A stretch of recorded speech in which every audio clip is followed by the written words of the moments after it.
Audi is not one to sit still for long, and the latest chapter in the A5's evolution proves it.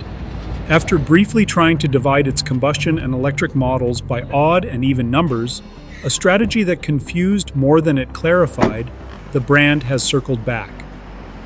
The naming quirks remain for some models already on the road, but the logic has changed. And now, the familiar A4 badge has made way for the A5 on Audi's compact executive saloon and estate. As before, the faster S5 variant sits at the top of the regular lineup, and now Audi introduces a new plug-in hybrid version under the e-hybrid nameplate. It might not be instantly recognizable at a glance, but it signals Audi's commitment to electrification in a way that is more straightforward than the old power-based numeric badges. In many ways, the A5 still feels like a familiar Audi. There are petrol and diesel options, and yes, the sporty S5 still brings a V6. But Audi has made some clear changes. Thankfully, fake exhausts are out. The diesel gets genuine dual square pipes, while the petrol versions show off their real trapezoidal exits. Size-wise, this is not exactly a compact car anymore. It has grown by 67 millimeters in length and 13 millimeters in width, putting it close to the size of early 2000 A6 models.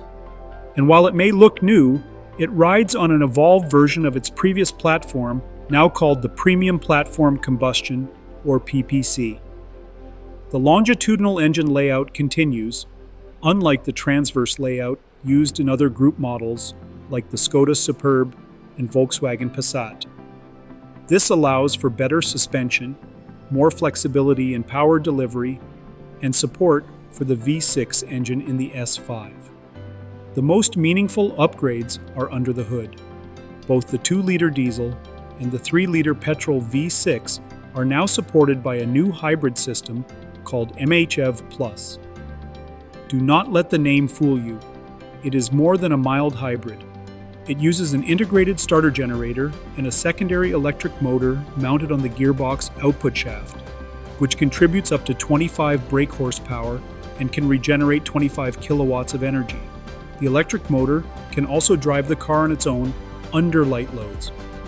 This new system has allowed Audi to switch from an 8-speed automatic to a more efficient 7-speed dual-clutch transmission. The V6 also now features a variable geometry turbocharger, improving low-end torque and response. 4-wheel drive is available only on the 2-liter diesel and the V6-powered S5, both now using a multi-plate clutch rather than the traditional torsion center differential. Power outputs are now displayed in kilowatts or PS instead of the confusing 30, 35, 40 system. For the United Kingdom, the A5 comes with a 2-liter petrol engine making either 148 or 201 brake horsepower, both with front-wheel drive. The new plug-in hybrid e-hybrid pairs a 248 brake horsepower, 2-liter turbocharged engine with a 141 brake horsepower electric motor.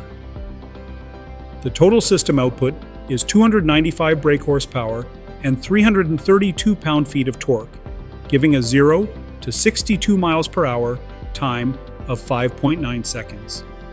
It uses a 20.7 kilowatt-hour battery with a real-world electric only range of 62.8 miles in the saloon and 62.1 miles in the Avant estate. The interior design follows Audi's newer models like the Q6 e-tron, relying heavily on digital displays. While the touchscreen works decently, the absence of physical buttons for key functions is a step back. Material quality is another letdown, with plenty of hard plastics and less premium feel compared to its predecessor.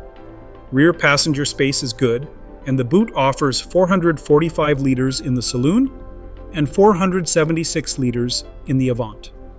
However, choosing the e-hybrid reduces cargo space to 331 liters for the saloon and 361 liters for the estate due to battery placement. On the road, the hybrid system shines in low-speed driving. It cuts the engine when possible and offers quiet, smooth electric drive. There is a gentle whir from the electric motor during acceleration or regeneration, adding character without sacrificing refinement. The dual-clutch transmission can be jerky at low speeds, but works well otherwise. The 2-liter diesel is solid and efficient, albeit noisy when cold.